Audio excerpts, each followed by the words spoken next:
Hello, hello, hello, and welcome to Scoutcast, brought to you by Fantasy Football Scout. And welcome to our Christmas edition. We're only 2 days away from Christmas. I know there's a lot of people out there that are gearing up, making sure that they only have to get their elves out for one more day, thank God. And we are also joined by my ever lovable two elves that are just here to help me, not just during the Christmas period, but throughout the whole season. We have Red Arrow Nacho and Green Arrow Hibbo. Nacho, considering how happy and how proud you've been of your season in the Green Arrows, what the hell's happened, my man? Oh, I'm done with FPL. I'm done. Honestly, one kind of bump in the road, and I have thrown the season. It's I don't like this. No, I've been a bit Scrooge toward Christmas so far this year. I've been working a lot, so I thought FPL would be the thing that would kind of cheer me up, and that's what's let me down. FPL has been the only thing that's really been the joy in my life for the last 2 weeks, and look at what's happened. So it's been a terrible week. We're going to talk about it.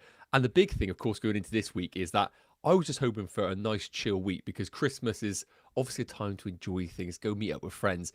The last thing I want to do is sit in bed till midnight trying to decide whether to make transfers with price changes happening. And that's what's been happening every single day. So, yeah, we've got so much to talk about.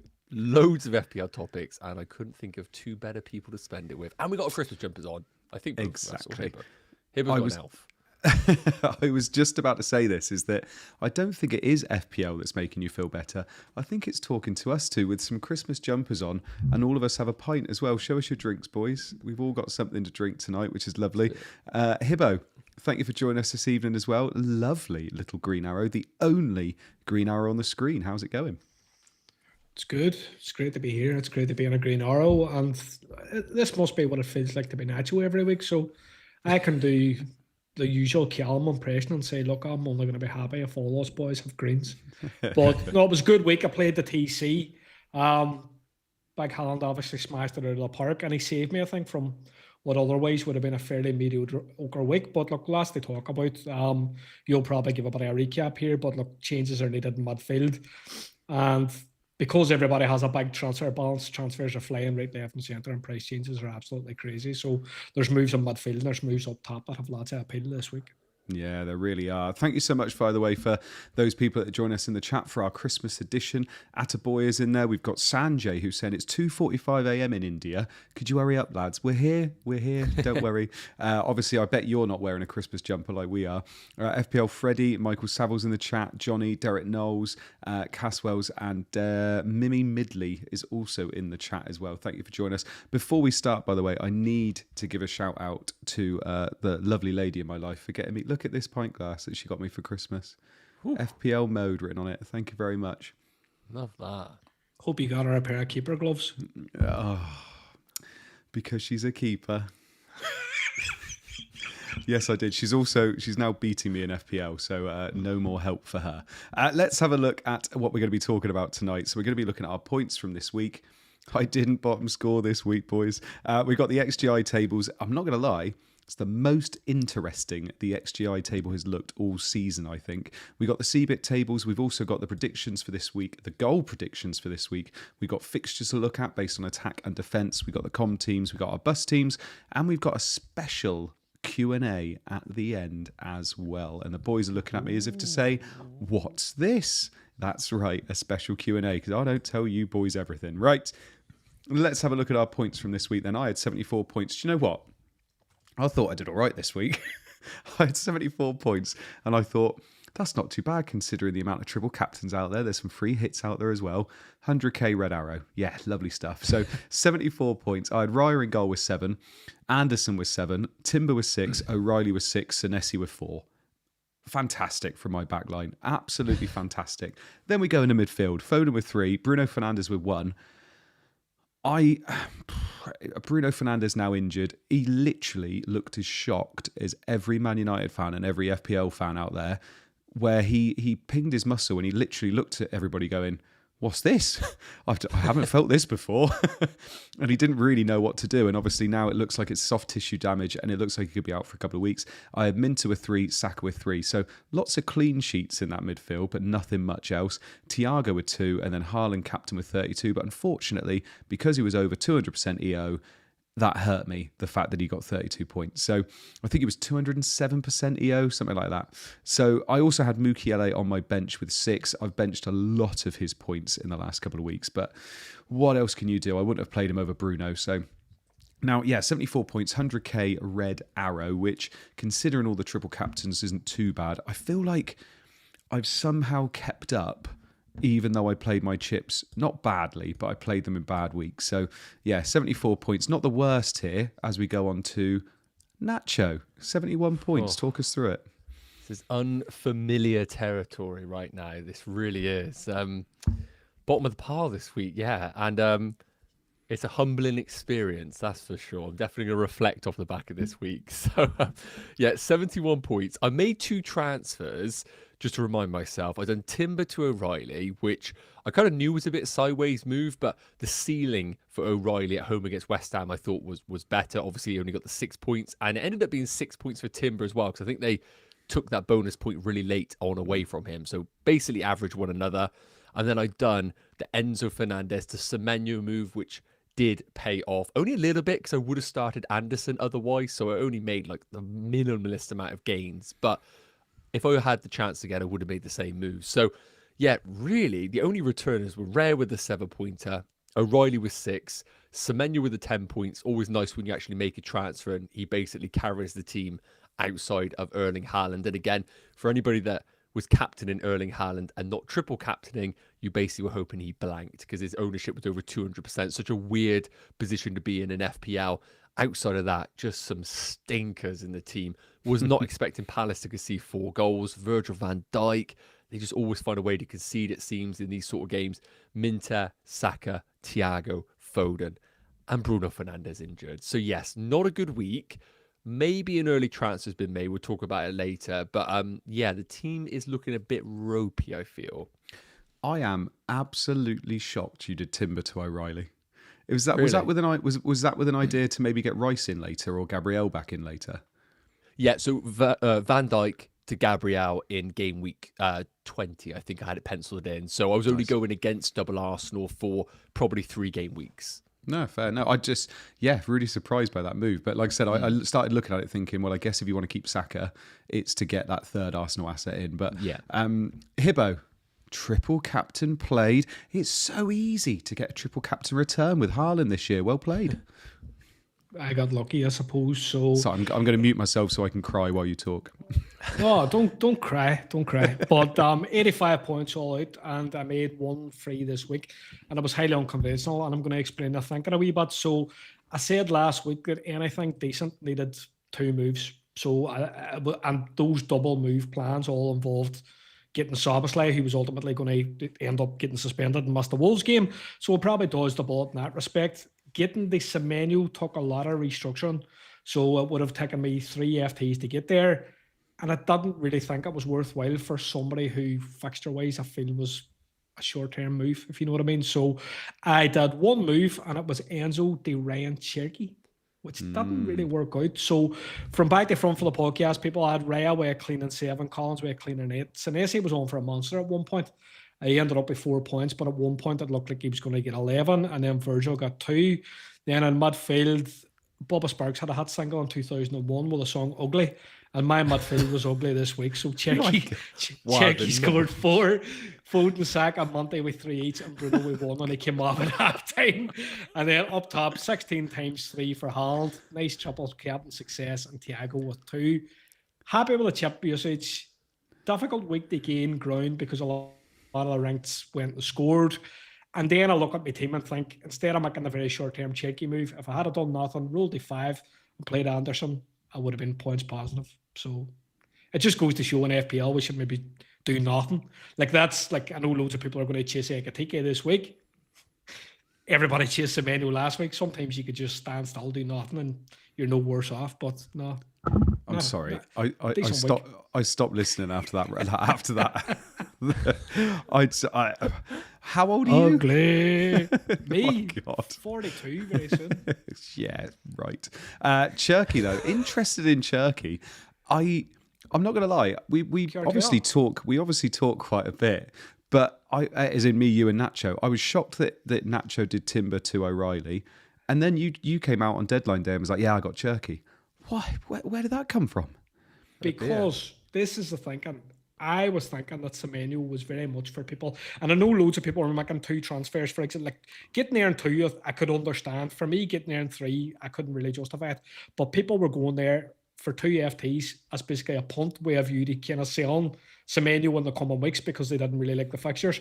And in my mind, I felt who in the price bracket that I can afford is maybe a reasonable punt. I like Cherky against West Ham. I thought he actually had a good game. But it was funny. I was watching it in the kitchen, and just as Cherky was subbed off, the Semenyo goal notification came through at the exact same time. And I was like, this is like the sadistic FPL at its worst, because you're like, this is a guy I was taking Semenyo on with. He gets brought off and then Semenyo scores. But no, I'll hold him for the time being. And it's one of these that I think with Man City, we do get a wee bit of early team news from time to time, so I don't mind it. I think because of the circumstances of Man City at the moment, the team's a wee bit more predictable. So I'll look at Luke's team, I'll look at the kind of hive mind teams, I'll look to see if Cheky's kind of rated kind of 80, 90, 100% in some of those. And in those weeks, I'll take a wee bit of a punt, but he's definitely not going to stay long term. I mean, funnily enough, it might be Semenyo that ruins that predictability for City as well moving forward, because it looks like he could be going there in a couple of weeks as well. Let's have a look at some XGI tables then, shall we? Because I'm not going to lie, this is the most different it has looked for quite a while, and there are some extremely different names, even in the top 5. So Haaland is top with 5.39 XGI over the last 6 game weeks. Bruno Fernandes is in second. Obviously, the massive news is that he is injured. I will repeat that. Bruno Fernandes is injured. It does not happen that often. People told us, didn't they? Terrible asset. This is why. Always injured. Calvert-Lewin. Dominic Calvert-Lewin is in third. 4.46 XGI in the last 6 game weeks. 6 goals. He has 5.8 million. My mate Az got ruined for having Calvert-Lewin and recommending Calvert-Lewin.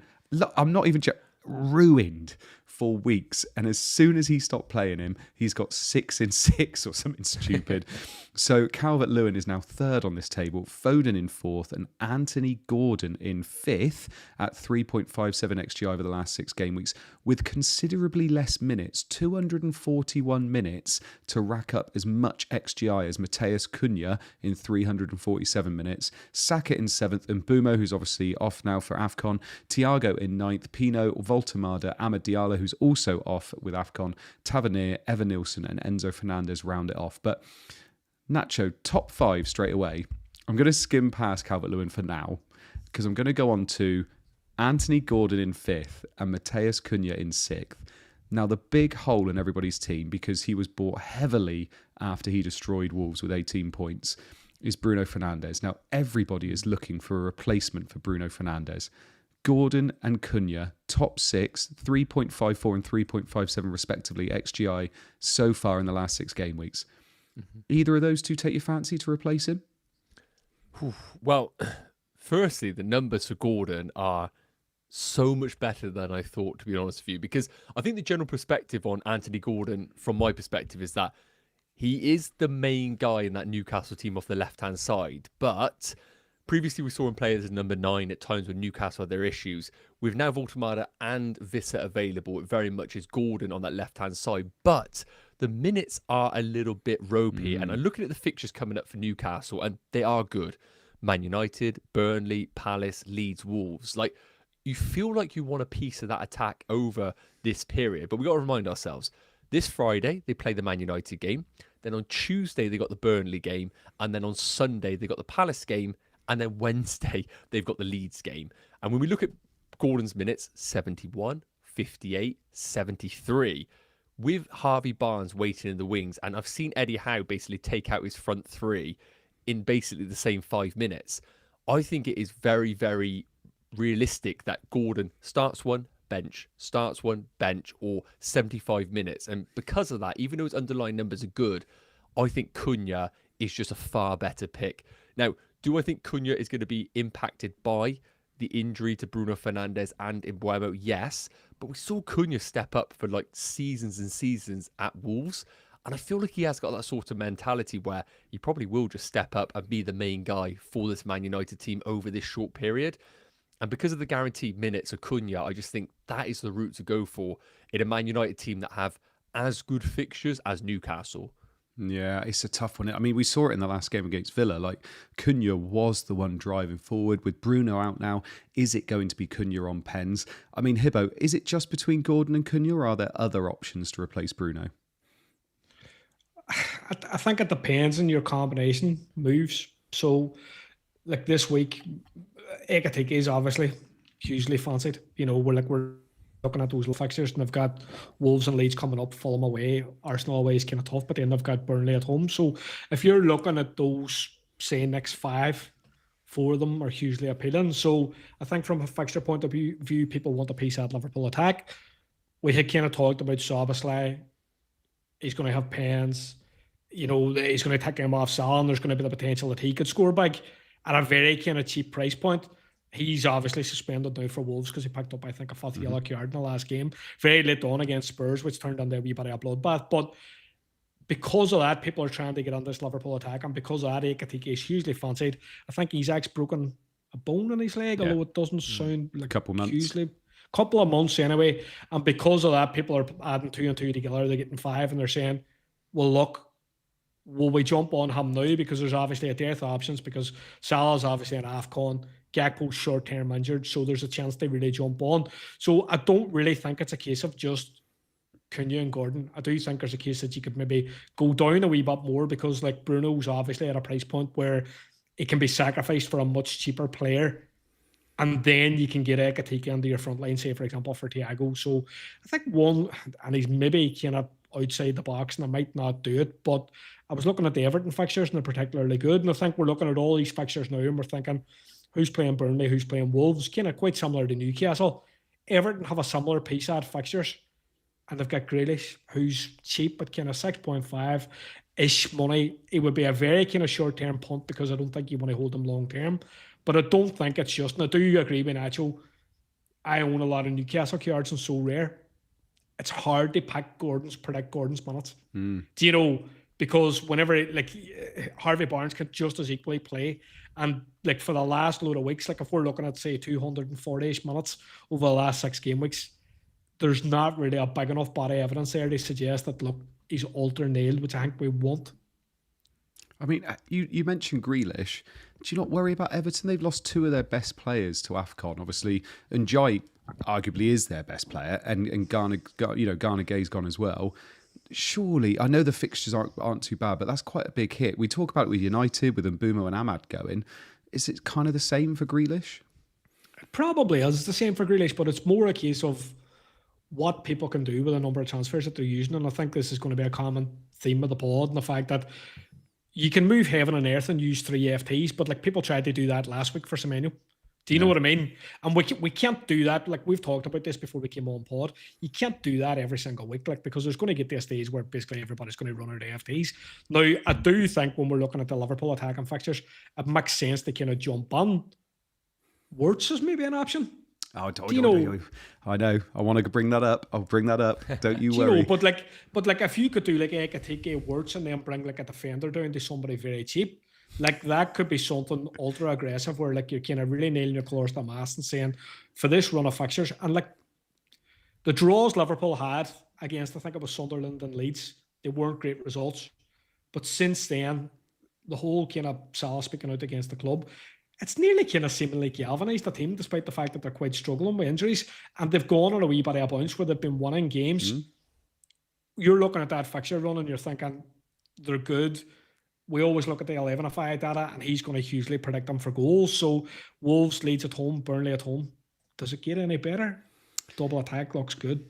I know. Before I ask Nacho about Wirtz, a lot of people in the chat are saying that Chris Richards has gone off on a stretcher tonight, playing obviously against Arsenal in the cup game.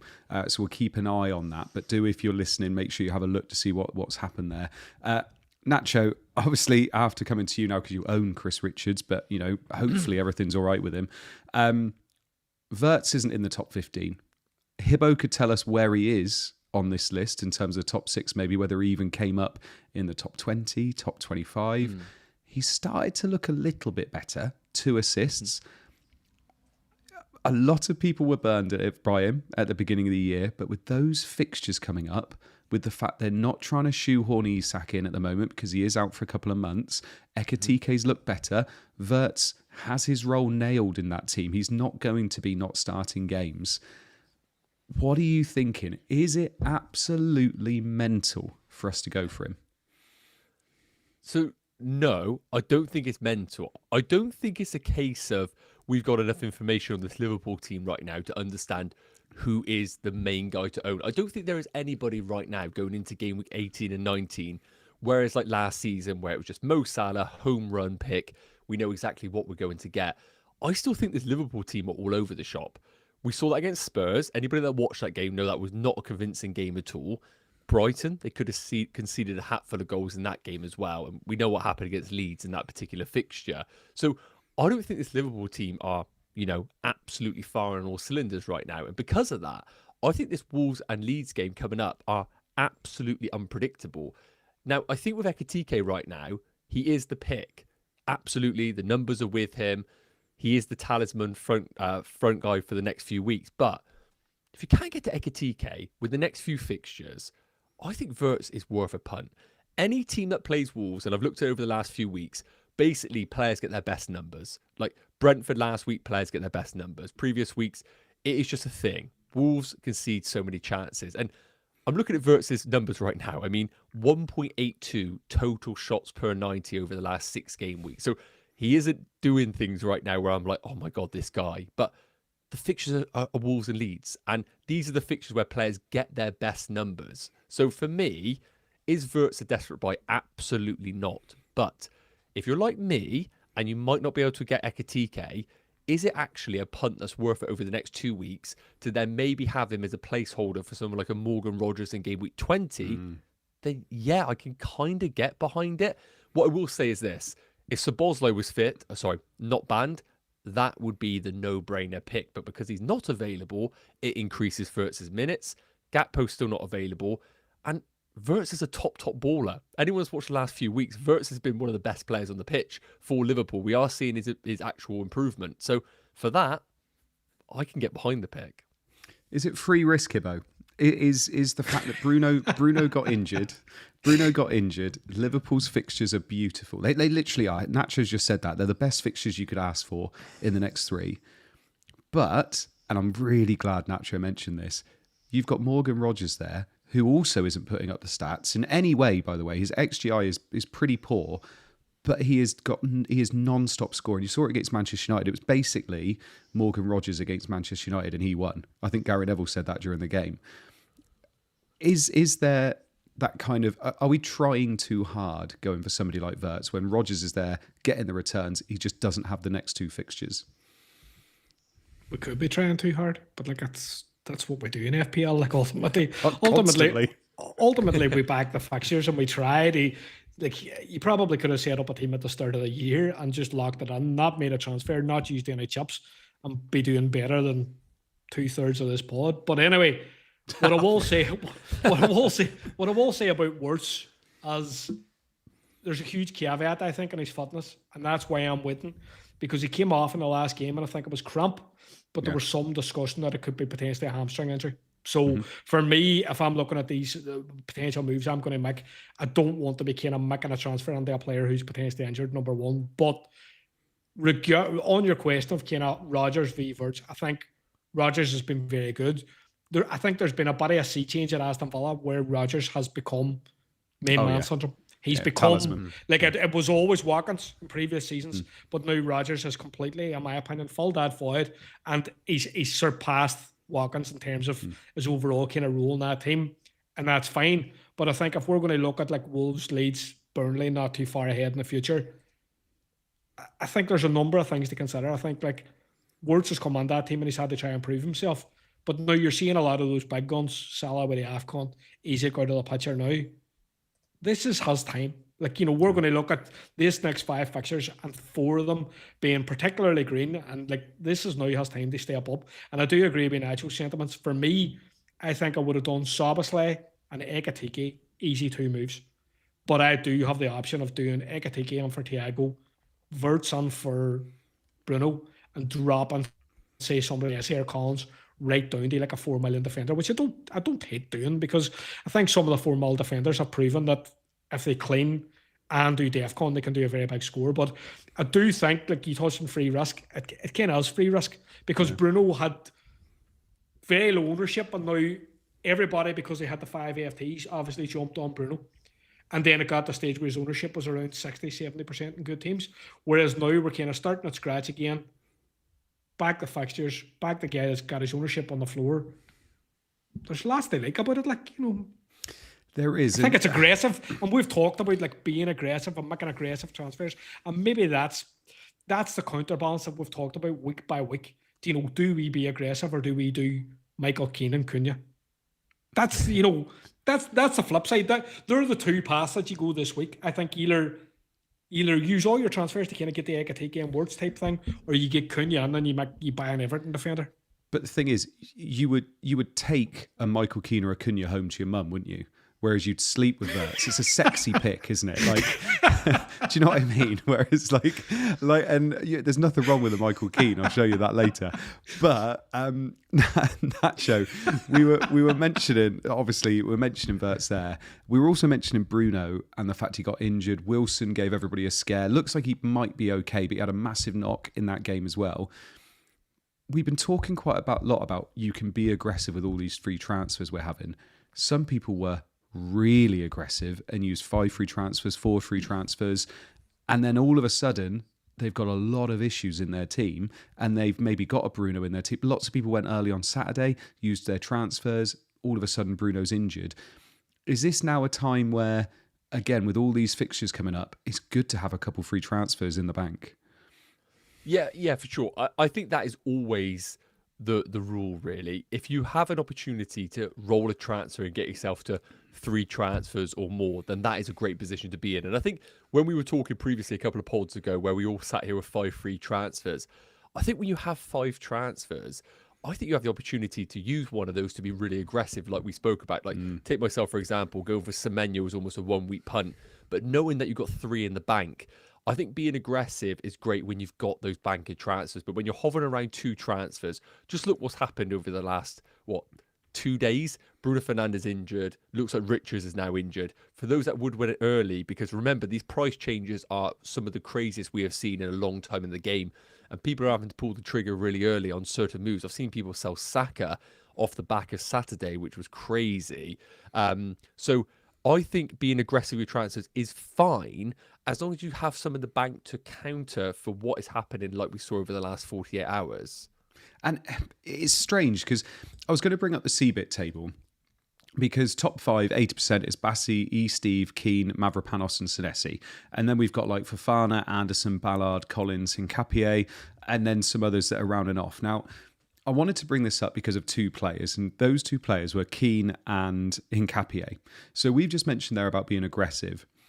Now, some people have been very aggressive with what I would consider to be short-term moves, and I would even put Semenyo in that, because I think Semenyo had 2 nice fixtures, but it looks like there was a lot of rumours about him potentially wanting to go, that in January he could go. Depending on which team he went to, he turned into a rotation option, which would really hurt as well.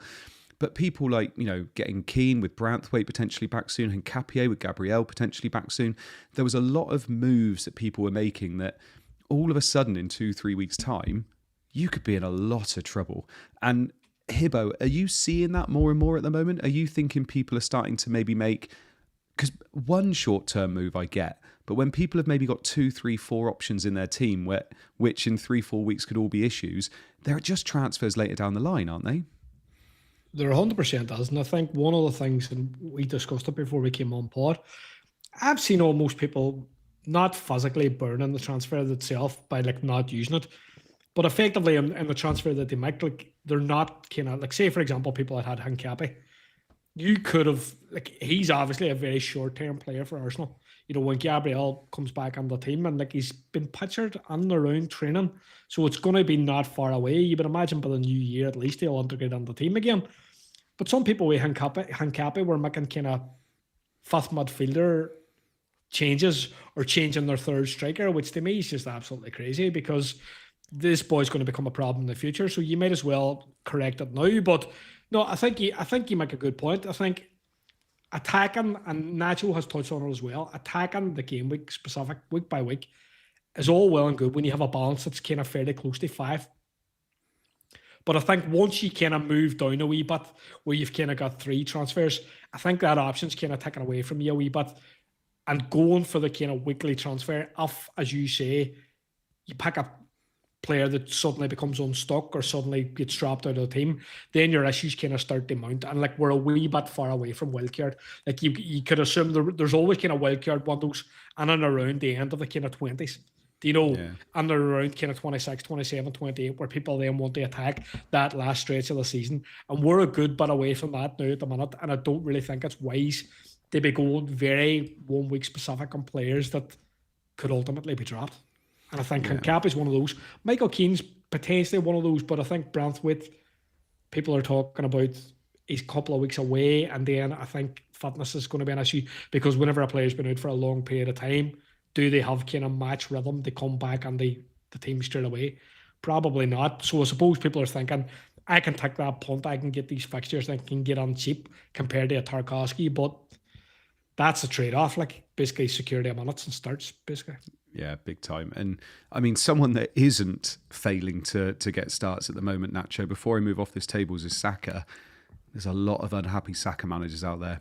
There's a lot of unhappy Saka managers that watched him give the penalty to Gyökeres. I think Arteta's come out and said that they have to decide in the moment who's going to take the penalty. So Saka is not 100% pen share at the moment. We knew this was going to happen. We said that Saka's not that killer player that says, I'm going to take those penalties. Gyökeres is in there. He wants to take them. We've seen other players in that team want to pick up the ball and take it. How much of a dent is that for Saka, considering he's 10.3 million and Declan Rice is sat there getting DEFCON pretty much every week, taking almost every corner and obviously benefiting from that as well? How much of a dent is it for Saka and his owners? Yeah, I think it is massive, because I think with Saka, his ceiling just isn't that of what we've seen in the past with players who are basically 10 or more million. Like Salah, obviously one of those players. Cole Palmer over the years has just really kind of been that sort of player that you can look on and think, at any moment, if I had to captain him outside of Haaland, I can. And I feel like that's the same with Salah, and that's the same sometimes with these players. But Saka, yes, I triple captained him a couple of weeks ago, and that was a bit of a differential play. But Saka is one of those players that I never feel like that confident about captaining him.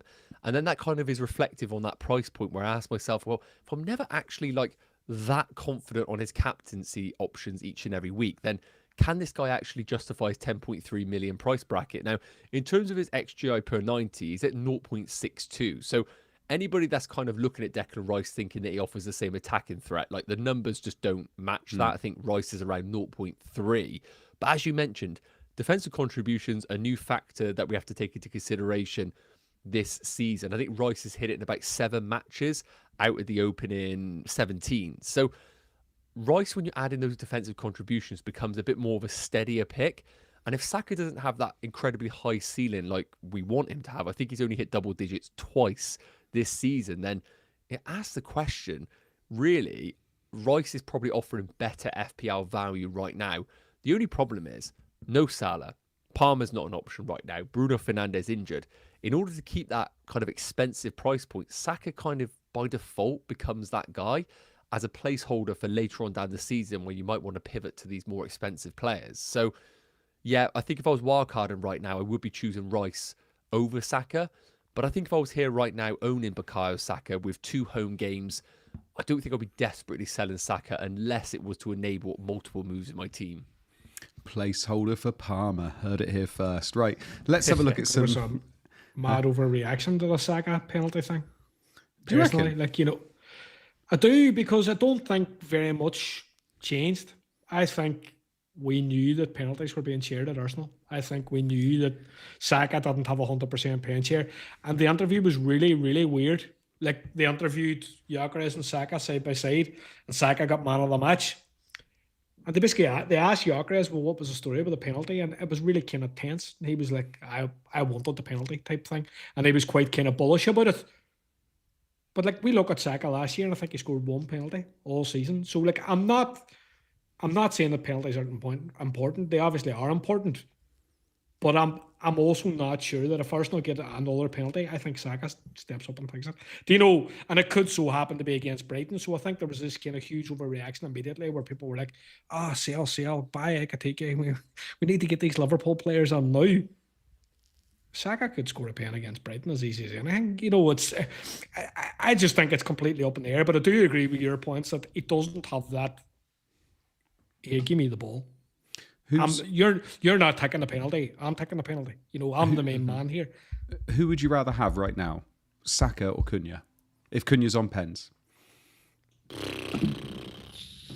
regardless of value, if they were both 9. No, but you can't say regardless. You can't say regardless of value because value's a thing. Okay, so put value into it. Who would you rather have? Cunha, if he has pens. Cunha from this He's game. on pens, isn't he? Yeah, he's on pens and he's kind of playing a 9 at times. And it is a massive dent for Saka not to 100% be on pens, isn't it? But this is my point. Saka, I don't think was 100% on pens anyway. So I kind of think there was a certain amount of copium from Saka owners like myself who we were kind of thinking, he's on pens. But I don't really think, like we saw this last season, I think he gave Odegaard one. He gave Havertz one. You know, and then now Gyökeres is going on to the mix and he's actually got a very good track record of penalties. So it's not a huge surprise. But I think this kind of here, boys, you decide in the pitch who's taking the penalty. I think it's pathetic. I don't think Gyökeres stays in that team all the time as well either. Havertz. No. I think Gyökeres is one of those that I don't think he's the long-term pick for them this season if they want to win the league. It's mad, isn't it? Gyökeres could have literally got to the end of the year, could have won the Prem, and maybe scored 5 goals as a new striker. Like, it's mad how it could have happened, isn't it? And most of those all sympathy penalties.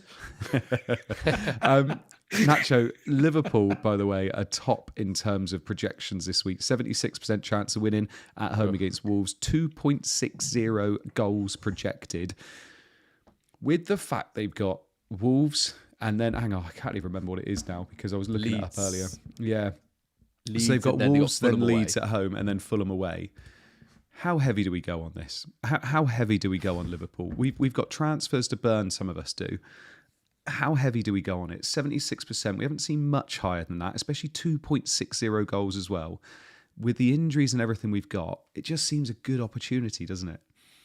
Oh, like, as somebody right now who has no Liverpool attacker, I'm looking at this week similar to how I viewed Semenyo last week against Burnley. And I just think we have to acknowledge right now that Wolves are just one of those teams where in a blue moon, you get the teams where the entire team are just absolutely shot of confidence. Like there's no fight in them whatsoever. And even though Liverpool, I personally think, are just such an indifferent team, and would I be surprised if they just do another poor performance against Wolves but score 2 or 3 goals just based on the individual talent?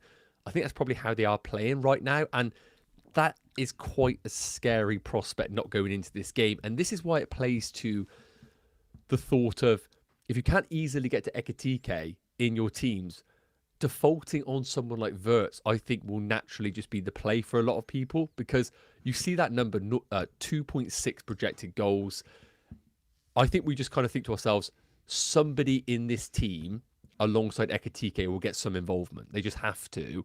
And you're just going to roll the dice and hope you get the next best option to Ekatike. Now, knowing our luck, it'll be somebody like Gravenberch or somebody. But this is why I do think Wirtz is just, you have no real logic behind the decision. You are just going solely on the odds and what we are seeing here. But goddamn, not having Ekatike is a scary prospect. Yeah, I'm looking at the fixtures now. So I've got the fixtures up. These are from 11 to 5. So these are ranked based on attack on the left and defence on the right. Liverpool is second. So a dark green means, this is a prime fixture. They've got 3 in the next 5, 2 of which are coming up next. Hibbo, we've got people in the chat saying, the predictions for Salah have always been high. That's Monkey Trousers saying that they've always been high. Don't trust projections, obviously. But when you look at the stats behind Wolves and Leeds, they are there to get got at, aren't they? And Liverpool don't have to keep a clean sheet in those games. It could be 4-3 for all we know. But you want a piece of the pie going into that game for the fact that they could score 3 or 4. completely agree. And I don't agree with the sentiment, Monkey Trousers sentiment of don't trust the projections. Do you know? Because like ultimately, like all sports betting markets, like they have analysts that basically sit and work out these projections, and they do it for a reason, and it's so that they don't lose money, and they don't lose money. So shout out anyway to Focal and 1105 for these graphics, because Focal has pulled together 1105's projections. But I do think like we're looking at Liverpool here 2.6, and I think you very much want to have a piece of that. So like I can understand why people are saying Ekatike this week. I can understand why people are saying Wirtz. It's very much a standout fixture, but then we're not really just looking at this game week in isolation, because they've got Leeds at home, because they've got Fulham away, because they've got Burnley at home in the near future. I can understand the kind of hyperbole, I suppose, at the minute in the FPL community, where people are saying we really don't want to jump on these differential guys, and like the goals have to go somewhere. Like those 2.6 have to go somewhere. And like I get Nacho's point in the fact like with Wirtz, like the numbers haven't been hugely impressive. I think like his XGA is like 1.6ish, and he would sit about 30th in that table that you showed earlier. Not groundbreaking, but I think it's just about taking a punt. I think it's about going in. And by the same token, you could turn around and say, like, I'm going to pick somebody completely random, like McAllister, who might be in penalties this week, but he's very, very short term. Whereas I think with Wirtz, you could say, look, I'm going to buy him, I'm going to hold him for that 5-game week fixture block, and then we'll reassess. But I think a lot of those managers will be thinking the same thing. If we make even a double change or go on to say double Liverpool this week, they're hopefully going to look at their team for the next game week and think, right, I just need to roll. Yeah, I mean, it's frustrating that in game week 21 they play Arsenal. Worst fixture they could have, especially from a Arsenal defensive standpoint. It's definitely bad. So if you are going for Ekatike and Wirtz, you have to have something to do with them in 21, whether you play them or whether you bench them, but it's going to be tough. But we look at the predictions for this week. Hugo Ekatike is top for projected goal XGI this week at 0.77. Haaland and Gyökeres are in second and third. Saka in fourth. Then we got Pedro, Mateta, Eze, Bowen, Cunha, and Voltemada. Now, Nacho, before we move off these and start looking at the com teams, Ekatike captain this week? Man, how I find it so hard right now, because when I thought Haaland tell us more. was just thinking about Haaland just does that to me, honestly. The game that really scared me was the Palace one. Now, on reflection, Palace conceded 4 goals against Leeds, so maybe Palace are just a little bit, all over the shop right now. But the fact that he bagged that 13-pointer against Palace away from home just said to me, just captain this guy until there is somebody that I can absolutely confidently say right now is a better choice than him. And with Haaland's fixtures coming up, I honestly think you could captain him until the foreseeable. I'm looking at him right now. I don't think there is a tough fixture till game week 33. So I think buying Ekatike is enough. Having him in your teams is enough. And just go with Haaland as captaincy. But his numbers are better than Haaland this week. So if you're chasing rank, then yes, I think Ekatike is the go-to guy outside of Haaland. Lovely stuff. Let's have a look at some community teams then, because you post these to me. Obviously, we had a triple captain in play, and one team did less well than the other. Yes, so it was obviously kind of not the week for me to brag about this league. Usually I like to talk about it a lot because I've been running away with it, but there's only 5 points between me, who's top, and second, who is the big dog is no more. Honestly, it's devastating. It's been neutered. He's been So we've got the new com team right up my backside right now, 5 points behind and 88 points for them. Triple captain on Haaland was obviously making up half of the points there. Cunha as well, already having Cunha, which is quite interesting, alongside Bruno Fernandes, who is now injured. No idea what they're going to do, but of course they do also have Richards with the injury, which looks like he could be out for game week 18, just based on him possibly having a stretcher we're hearing. So 88 points for them, massive score, and right behind me, as I like it, 4th place is the OG com team, 71 points, great score, same as mine. They made 2 transfers. They ended up doing Xhaka de Semenyo and Voltemada out. They sold Voltemada to Mark Gui. to justify the Semenyo move. So really, they were celebrating the Semenyo points, but really it didn't pay off selling Voltemade in there. So they're probably kicking themselves right now. They got to look at themselves in the mirror and kind of come back fighting a little bit. But 71 points and bottom is yeah, we won't talk about bottom, and that's it. Nah, let's not talk about bottom. We'll talk about- Voltemade played first as well, didn't he? So they had to watch Yes. Voltemade get a brace against Chelsea to then hope Semenyo did something. And at one point, it did look like Semenyo was maybe going to be a bit quiet, but that Burnley goal against Bournemouth, my savage. goodness. Yeah, I know. Right, let's have a look at some bus teams because in true Christmas spirit, 2 of us are playing Christmas tree formations and one of them is me. So I have made 2 free transfers. I did them on Saturday night. Now, I did mine on Saturday night because I wanted to get Ekatike in, and to do that, I had to downgrade Senesi to Michael Keane. Now, I did it because I also had another 2 free transfers I could use. So I was like, well, if anything bad happens, I've got 2 more free transfers. I can just get myself back out of trouble, basically. So that's what I did. So I got rid of Senesi for Keane, which freed up 0.2 million, which meant I could move Thiago up to Ekatike. Don't get me wrong, Thiago has got Bournemouth up next, and they are terrible against strikers. But Thiago's just, unless it's a penalty, he's doing nothing. He's literally doing nothing at the moment. And I do think we were correct on here when we said a while ago, Dango Utara going is going to be a big loss for Thiago. And I think we've kind of seen that a little bit now. Brentford fans, by the way, for everything we've been saying about how well Brentford have been doing, Brentford fans are not happy. They are not happy with the football they're seeing. They're just saying they're just so bored watching their team every week, which is really interesting. But at the moment, I've got Raya in goal, and then I've got Timber, O'Reilly, Anderson, Keane, and Mukiele at the back. Defcon beasts apart from O'Reilly there, but I'm quite happy playing those 5. It could be that Anderson leaves and Xhaka comes in, but at the moment it's the 5 at the back, and then I've got Saka, Foden, and an injured Bruno Fernandes. And I'll tell you what I'm going to do with him in a minute. And then Haaland captain with Ekatike up top as well. So if I hadn't have made those moves, if I hadn't have done Ekatike to Keane, I wouldn't have been able to afford to do it the day after, because Keane and Ekatike went up and Thiago and Senesi changed as well, I think. But obviously Bruno Fernandes is going to free up a lot of funds now as well. So I would have been able to do it eventually anyway, but it still would have taken 3 moves. So I am most likely going to do Bruno to Wirtz. And then the week after, I think I'm going to do Saka to Cunha, because I want Cunha and Wirtz for both their nice games in 19. And then I'm probably going to be getting Rice in for Xhaka the week after.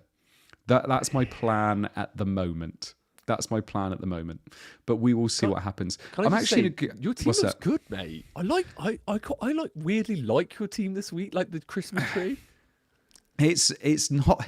Do you know what? I did it and I looked at it and thought, oh my God, I think this is the best I can set up. And it's 5 at the back. And then I thought, do you know what? I'm going to look on a few projection sites and think, am I going crazy here?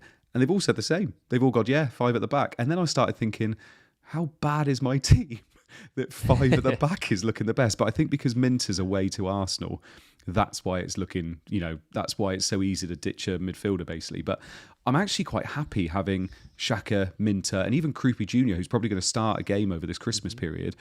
I feel like with all the injuries floating around, my team doesn't look that bad. With Bruno Fernandes, obviously, I'll sell him and probably get Wirtz in. Like I said, I haven't said yet. That's what I'm planning on doing. And then having Wirtz and Ekatike for the next 2, I think is quite a nice little differential. It also means that I keep Minter, and it means I will keep Minter for, for Burnley at home in 20. So he's got West Ham and then Burnley, and I think that's nice. He's pretty nailed on, even over the Christmas period. I think he's going to play pretty much every game. So I feel like it's not looking too bad. We'll see what happens, but yeah, I don't think it's too bad. Whether I still play 5 at the back, I'm tempted to take Anderson out and put Xhaka in, but Anderson Defcon, I think it could be all right still. But yeah, that's where we are. Nacho, really, really boring. Ron Atkinson 442. Talk us through it. Proper old school this. Yeah, I made a move. I honestly was like, last night for the first time in a long time, led in bed, trying to knock a team out, and I honestly I just couldn't. Okay. I was just on it for you ages. were getting gooey as well. Oh yeah, there he is on your bench. So basically, I've had Bruno Fernandes like everybody else, and I have been desperately trying to get Ekitike in my team, and I just like couldn't find a way to get him in. Like Thiago to Ekitike, I didn't want to really sell Saka. I could have done Bruno to Rice, but then I couldn't get Cunha the following week because I couldn't afford it. So anyway, long story short, I've sold Bruno Fernandes to Cunha, and I've done nothing else. So I'll read out the team, and then I'll give you some updates with 2 transfers left. So Rare in goal, back 4 Virgil van Dijk, O'Reilly, Anderson, and Richards. And of course, Richards now looks like he could be injured. So thankfully, got 2 transfers available. Foden, Semenyo, Saka, Cunha. Obviously, bought Cunha last night. And then Haaland and Thiago up top. And I have been slagging off Thiago for the last week, it seems. So I'm not going Ekitike. I can't find a route to go there personally without kind of really just like disrupting my team like really badly. So if Richards is out, I will do Richards to Keane, just get an Everton defender in for long-term fixtures, makes load of sense. And then it's going to be a case of maybe doing Semenyo to Wirtz, because I'm just concerned with Semenyo's transfer speculation. I think he will keep playing, obviously, for Bournemouth, and he'll put in good performances, but the closer it gets, the more I think to myself, it's not ideal owning somebody who literally could go at the start of January. So I think Semenyo to Wirtz, as we've spoken about, just to get a piece of those projected goals, roll the dice and pray that he does match Ekitike, which I'm very, very, very unsure of. And then what that'll mean is I've got a placeholder then for Rodgers in a couple of weeks if I want to go there. It means keeping Thiago. I just hope that while everybody moves away from him, he just shithouses another penalty, and we remind ourselves why he's a good pick in these scenarios. You can see it coming, can't you? Right, Hibbo, talk us through your very festive formation. Okay, so Christmas tree, the same as you, and I think I'll go back to front first, and then I'll explain the thinking. So I've got Raya in goal, and then a back 5 of Virgil, Nathan Collins, Senesi, Anderson, Alderete, and then in midfield, Foden, Cherky, and Saka, and then up front, Haaland and Thiago, and Haaland's obviously the boss team captain. So I've got 4 FTs this week, and basically nothing in the bank. So no transfers made so far, and I feel like that's in a good position because I know a lot of people kind of jumped maybe early, moved Saka out, and then they were obviously helping the Bruno news. So I think like that's one of the things like we talked about last week, like how do you differentiate yourself from the field? And I think maybe having a wee bit of patience is probably part of that, because this is a good example of it. Wait until all your players play, because sometimes a very obvious move becomes available. So this week, getting Ekitike feels like it feels like the very fashionable move, but it also kind of, when we're looking at a fixture point of view, we're looking at the 11-5 data, it makes a lot of sense. And I think Bruno's injuries really kind of opened up that opportunity. Me personally, I'm not overly worried about getting back on Bruno. You know, we're going to wildcard maybe in the late 20s or something like that. We're going to have FTs. He's not proven himself to be hugely explosive, whereas he's more a drop feed of points. So I'm not overly worried about playing him. So it's just how do I get there? So I can go Bruno down for funds, Thiago up to say Ekitike, but it's who I buy in that slot. And there's a couple of options I'm considering at the moment. Grealish was one of them. Gordon was one of them. Wirtz is one of them, but like for Wirtz to work, I basically have to take Senesi or Collins down to basically like a 4 million or a 4.1 million defender, and I'm not overly against that. It would be hyper aggressive. It would mean that I'm attacking that Liverpool fixture run, and you're kind of jumping onto Liverpool, and you're kind of thinking to yourself, they've been a bit indifferent. We obviously really wanted to turn, but I think it's the season. Like, you know, am I going to really move on and rank from 400k by like being super safe? Probably not. So that's my gut at the moment, is to do Wirtz on, Ekitike in, and drop a defender down. It would be using 3 transfers. It would take me down to 1. I would have 2 obviously next week. If I could roll, I would get back up to 3. But this is where I'm thinking. Everton defensive coverage would obviously be nice as well, but I don't think I can do it this week. I think you're going to keep regretting that Cherky transfer as the weeks go on. I don't know why. I love Cherky as well, but he sticks out in your team for some reason. I don't know why. I think he's benchable. Yeah. I'm not. I know he's 6.5, but like when a transfer becomes available to use, like I'll be able to use him in that spot. That won't be like Yeah. we're talking about like obvious transfers, and like people tried to get the Ekatike by doing the whole Saka thing, and I don't think that was an obvious transfer. Whereas the Bruno move was an obvious one because look, he's out, he's injured. For me, when the time comes, Cheeky will be an obvious transfer too. It'll just be like now's the time for me to kind of either downgrade him to somebody like KDH or somebody in that kind of mold and have a wee bit of money in the bank. But he's one of those, I think, where I basically have to play it week by week and go, do I get a Man City leak? Is there a Man City team news available on kind of Twitter or whatever? And if there is, you play him. And he's potentially one of those he's like a bit of a wild card, like a joker in a pack. Like if he hits that particular week, who owns Cherky? Nobody, for good reason, but I do. So a bit of Cherky with your Christmas dinner. Lovely stuff. Right, let's have a look at some questions now then. So chuck us in your questions. Before you do, chuck us in your questions. Boys, I got some questions for you. So first question is, and these are, by the way, chuck us in some questions. They don't have to be FPL related. They can be Christmas related or anything related as well. Nacho and Hibbo, and I'll go with Nacho first. What is, to you, the most important part of a Christmas dinner? Which ingredient? The best ingredient is roast potatoes. Is it? You're so basic. You are so basic. Hibbo, go on. Say black pudding or something like that. Go on.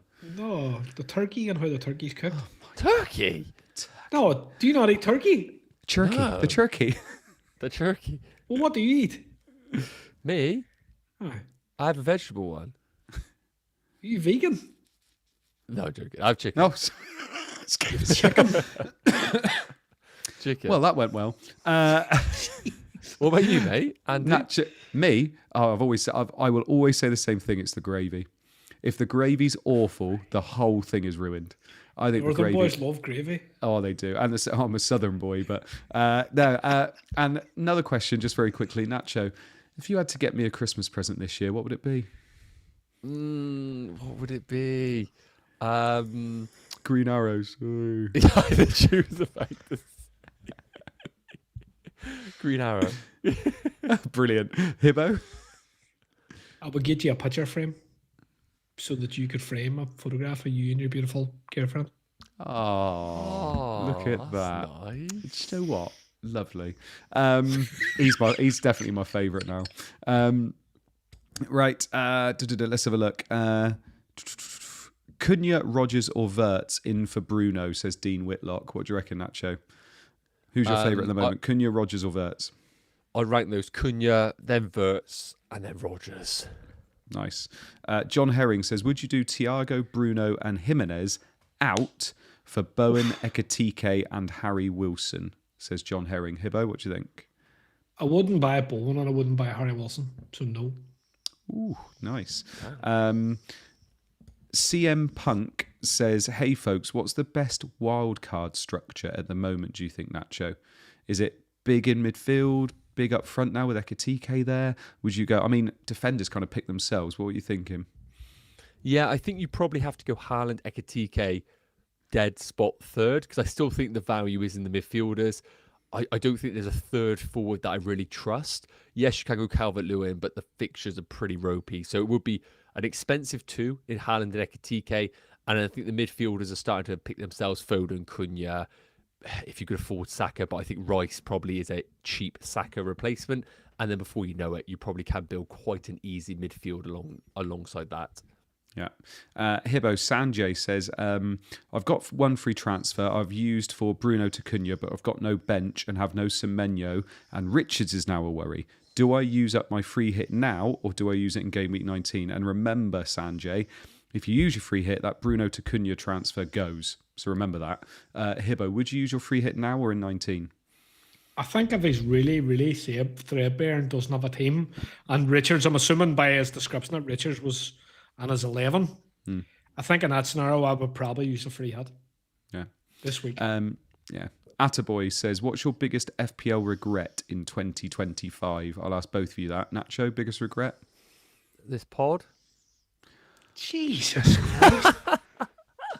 Wow. Wow. I'm joking. Of course, it's my favourite part of the week. Pack your fucking bags in, mate. My Joking. my heart dropped then. My heart dropped. It was just your faces there, and I apologise. That's the last question you're going to be asked tonight. I'm going to ask Hibbo. I'm going to give you a minute just to think about what you just said, and I'm going to come back to you. All right, Hibbo. I don't really ever have any FPL regrets. Classic. That's like a job interview. No, I swear, no. But My biggest weakness is I'm too strong. No, but it's not like that. You just make the moves in the week that you make them, and like I never look back in time and kind of think, oh, I shouldn't have done this. And be like, we're playing a game at the end of the day. Like, it's not life or death. Like, it's not a big deal. Do you know what I mean? So like, I never look back at it and think, oh, I made a real absolute horlicks of that. Maybe I did, but sure, what do you gain by kind of going frying the cold rice and going back overlooking at it? It doesn't make sense. Awful answers from both of you. Nacho, Minter. redeem yourself a little bit. Minter. Minter, 100%. Minter's fair enough. Hibbo's just done that whole speech and then gone, no, actually, I forgot about Minter. Yeah, definitely Minter. Bastard. Stephen Randall says, do you have Yorkshires on your Christmas dinner, yes or no? Nacho, quick yes or no? Yes. Yes. Hibbo? No, I'm Irish. We don't do Yorkshires. Oh, what? We don't. You're missing out, mate. Get some Aunt Bessie's down you. Not at all. Get out. Bazza says, Hibbo's that lucky he has no regrets. Exactly. Right. Thank you so much for all the people in the chat. And also, should we say a Merry Christmas to everybody that's in the chat and is here every week as well. I think we tapped out about 250, which is not that bad considering that most of you probably wanted to be with your family tonight. So thank you so much. Instead, all the people here have been listening to Hibbo trying to get something out of a packet for the last minute or so. Right. Thank you so much for everybody that's joined us this year. We are going to be talking to you again before 2026, so don't worry about that. I think it's the 29th we're going to be back on next. So we'll be seeing you then, but we do wish all of you a really very Merry Christmas in the next couple of days. And before I go, I'm going to make sure I go to my other presenters because I forgot to do that last week. So Hibbo, thank you so much for joining us. Hope you enjoyed yourself this evening. It's been an absolute pleasure. But like honestly, it's been kind of good to work through the process about what kind of moves I'm going to make this week myself. And it was nice to kind of look at the data and look at the fixtures and kind of get it clear in my head because price changes have been absolutely nuts. Like, I'm looking at Bruno. I think he's going to drop a night. Like, so it's been good. Lovely. And Nacho, thank you so much for joining us. Merry Christmas, mate. Hope you enjoyed yourself. Yeah, Merry Christmas to you too and everybody obviously listening back and watching right now. And enjoy Christmas Day. Please try and not do FPL, guys. Do it on Christmas Eve. Come back to it Boxing Day morning. Just enjoy Christmas Do it on Boxing Day morning. Yeah, exactly. Lovely stuff. Right. Thank you, everybody, for joining us. And thank you for all those people that listen after. We appreciate all of you. And we hope your arrows are green with this festive period. Thank you so much. Bye-bye.